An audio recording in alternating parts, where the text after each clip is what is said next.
On se retrouve ce soir pour le match RDC-Portugal. Le match n'a pas encore commencé, mais le Portugal mène déjà 4-0 dans 5 buts marqués par Cristiano Ronaldo dans les vestiaires. Continue. C'est dit jamais vu. Et le match n'a pas encore commencé, mais l'arbitre siffle déjà la fin du match.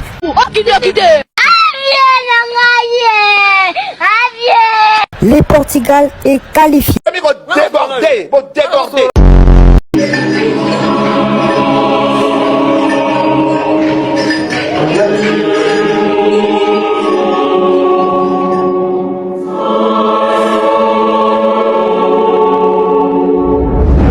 Buzo banabiso elingyo panta. La guerre est commencée, tout le monde est position. Fona pengwanan. Allez, ok. L'action était terrible, ma vie. C'était chauffé, on était chauffé là-bas. Je suis mort. Je suis enterré. Mais sauf que, il y a un Dieu quelque part. Maman, j'ai des sentiments, donc, sentiments de joie. Venez. On écoute. On est joie. Donc, je manque à dire parce que ce que j'ai comme la joie, il n'y a rien que de dire, Dieu existe. Joba. Toke musika tobete su Portugal. Oh. Kanga munoko na yo na kombo na Yesu. Ah, tolia ye. Soto sio sérieux to dame ye. To compliqué. Oui. To ataki ndoki to sangisa kaka. Bolingi nzambe te. To sangisa ndoki to kende ata na demi-finale, ata na finale. To koma. C'est bien, c'est bien. Toujours banga Portugal te toi na somo nango te. Ti to koma place na to beti. Toi na somo te. Toujours mona pe bango te. Eza to botangi ba Cristiano o banani. Tu bisa ba to ka ndenge moto beta ka ballon ndenge moko. Toi na somo na bango te. Pas mal. Ah, équipe na biso na mondial e kende musika mais nazo senga nani coach na biso a bakisaka milieu na biso po milieu to saka na joueur moko. Seigneur, jusqu'à quand? Oyo bazo benga ke moto sami. En tout cas, na kati équipe ya mingi ya ko changer zalité. Même kutu na match to ko beta liboso pe victoire ezali. Arrête les conneries. Oh non. Mais Bakambo wana za quand même bongo ndaza quand même eli meshaka mais azala ko garder eli meshaka za kota deuxième mi-temps. Venez. On écoute. On est joie. To banga Cristiano te to banga pe pour na combat Portugal te.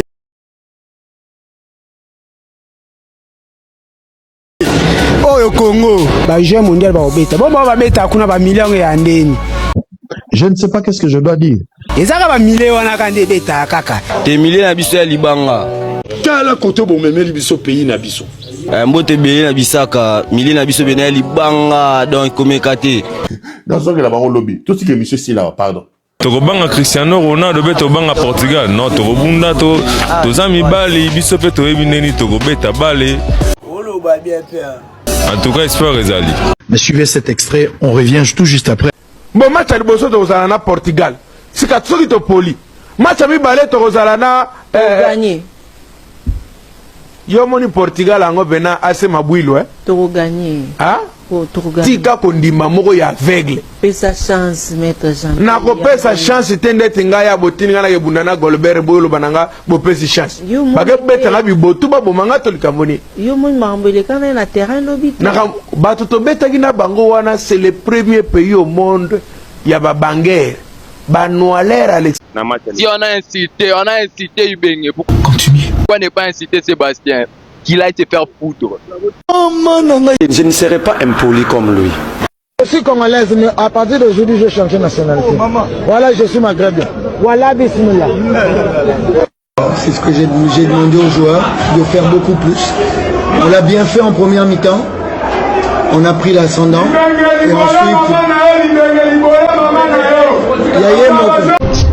Nous avons fatigué votre 7 problèmes. Débordé.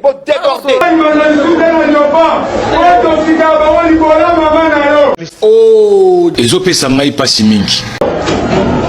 Merci. Mais il y a Moroga.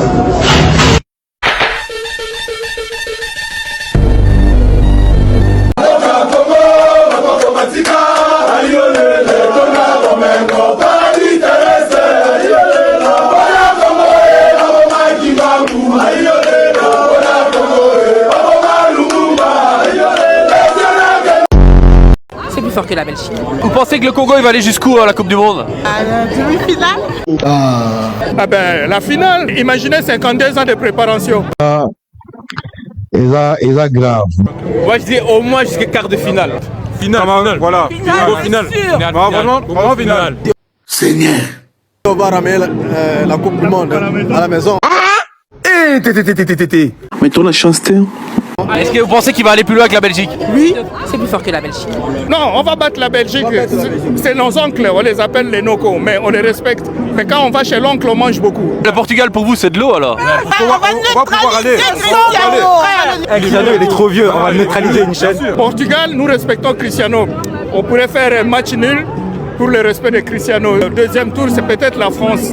On va corriger la France. Le match, alors match incroyable, mais ce que je vais retenir en plus du match, mesdames, messieurs, c'est l'ambiance. Les Congolais, vous mettez une ambiance, la fête, avant, pendant et après le match. Vous êtes les meilleurs. Rien à foutre de votre coupe. Moi, je suis venu là pour faire du buzz. Des bases. Est-ce que ça nous intéresse énormément? Au Congo, on a toutes les matières pour fabriquer une coupe. Exactement. On peut la fabriquer. On peut même faire mieux. Fabriquer une coupe pour chaque joueur. Chaque joueur, encore fabriquer une coupe pour chaque Congolais, chaque Congolais, chaque Congolais. Rien à foutre de votre coupe. Moi, je suis venu là pour faire du buzz. Des bases. Congolais ndenge baye papa.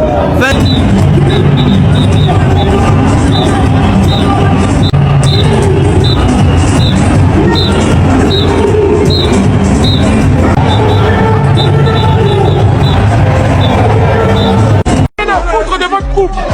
Moi je suis venu là pour faire du buzz. Des bases. Ça décuse. Ça décuse. Ça décuse.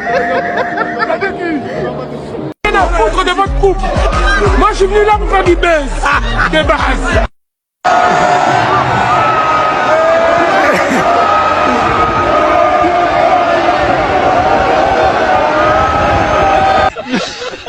Gardien ni bomona ebo.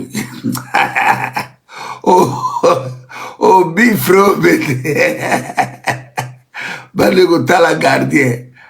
Ah Kazadio tumakono be bokomo be tubilando be.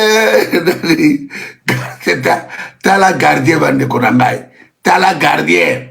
Bo tala gardien na bino bande konangai. Tala gardien. Bande konangai. Tala gardien ya mbakana lineti bande konangai. Yo mona gardien ni ata toma konango. Ata kazadi yango bande konangai. Gardien ni na yambaka na maneti. Peuple ya ndengeli ni Thierry Monga papa social. Quel peuple Thierry Monga papa social. Bomona gardien nini. Bande konangai. Gardien ni nazala kaboli. Congo, hermano, trae mexicano. Congo, hermano, trae mexicano. Congo, hermano, trae mexicano. Congo, hermano, trae mexicano. Congo, hermano, trae mexicano. Congo, hermano, trae mexicano. Congo, hermano, trae mexicano. Yes, hermano.